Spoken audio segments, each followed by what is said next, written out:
19 septembre dernier, ces activistes de Greenpeace se lancent à l'assaut d'une plateforme pétrolière russe. Leur objectif, dénoncer les forages dans l'océan Arctique en installant une banderole.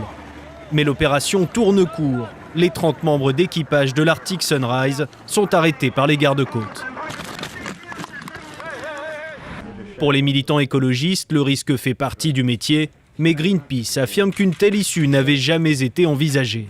Ils n'ont commis aucun acte violent, tout s'est fait de manière absolument pacifique. On est souvent face à des crises graves, mais c'est la première fois que la réponse est aussi massive, c'est la première fois que les charges sont aussi lourdes et c'est la première fois qu'autant de nos militants se retrouvent dans cette situation-là.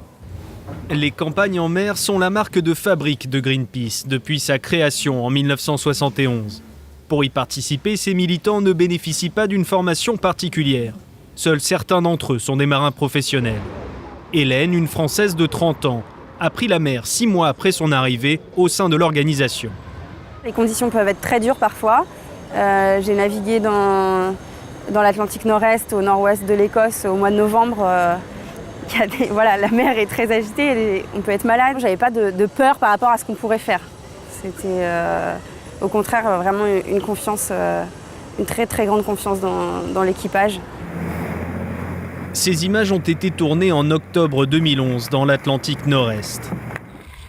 Hélène est alors à bord de l'Arctic Sunrise. Le navire a résonné il y a peu par la Russie.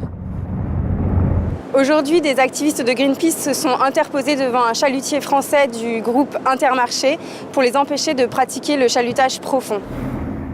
Des actions symboliques, mais souvent illégales et risquées. Le quotidien des militants de Greenpeace lors des campagnes en mer.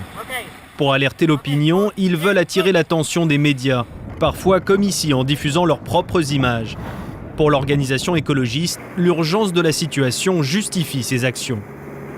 Souvent, la mer est le lieu où se cachent les crimes environnementaux. C'est dans l'ADN de Greenpeace d'être présent sur la mer. On a 3 bateaux qui parcourent les océans en permanence tout au long de l'année, partout sur la planète. Donc ces campagnes-là sont des campagnes fondatrices, historiques, et qui sont au cœur même des activités de Greenpeace.